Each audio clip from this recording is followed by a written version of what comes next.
Hi and welcome to part 2 of this section where we will cover vertebra and pelvic X-ray. The vertebra that will be covered is cervical, thoracic and lumbar spine. To detect rotation in epi-axial cervical spine, do check for the mandibular angles and muscle tips. Both should be equidistant from cervical vertebra. The spinous process should be in the midline of the cervical bodies. The pedicles and articular pillars should be symmetrical on the lateral sides of the vertebral bodies. And lastly, the medial ends of the clavicle should be equidistant from the vertebral column. Rotate the patient if necessary, if any of these criteria is not met. Since this is an axial projection, thus, radiographer should evaluate the intervertebral disc space, shape of vertebral bodies, and the projection of spinous processes to detect any poor central ray angulation. If the angulation is more than needed or insufficient, the intervertebral disc space will close, but the visualization of the spinous process is different. If the upper cervical vertebra superimpose the occiput, it is because the chin is raised more than it should be. Meanwhile, if the upper cervical vertebra superimpose the mandibular mentum, then the chin is depressed. This is due to poor chin positioning.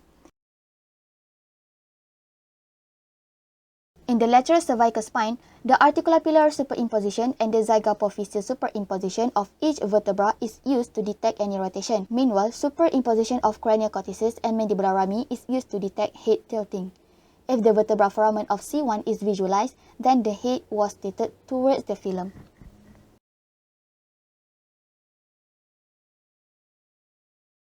Detecting rotation in epithoracic is similar to epicervical, in which the distance between pedicles and spinous processes on the same vertebra is evaluated. The site demonstrating a greater distance is the site positioned closer to the filum. Meanwhile, to detect rotation in lateral thoracic, radiographer should evaluate the superimposition of the left and right posterior surfaces of vertebral bodies and posterior ribs. Next, epilumbar. The basis of detecting rotation in the vertebral column is almost similar, which is by evaluating the distance between each pedicle and spinous process on the same vertebra. However, in epilumbar, radiographer can also assess the distance between each sacroiliac joint and the spinous process. The site that demonstrates a greater distance is the site that positions closer to the filum. In addition, radiographer should verify the accuracy of parallelity by evaluating the openness of T12 to L3 intervertebral disc space. The last topic for this video is epipelvic. To detect any pelvic rotation, radiographer should evaluate the size of iliac and obturator foramen.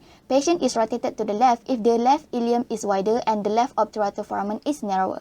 In addition, radiographer also can evaluate the relationship of ischial spines with pelvic brim and the relationship of sacrum and coccyx with symphysis pubis. If the left ischial spine is demonstrated without pelvic brim superimposition, while the sacrum and coccyx are to the right of the symphysis pubis, the patient is rotated to the left.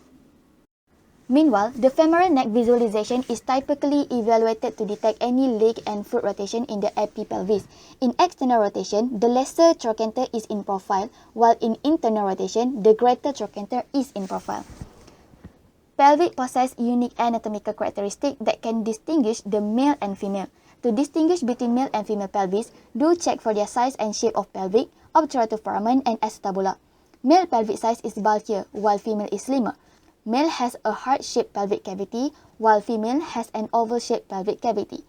Male obturator foramen and acetabula are larger than the female. The subpubic angle in male is smaller than female.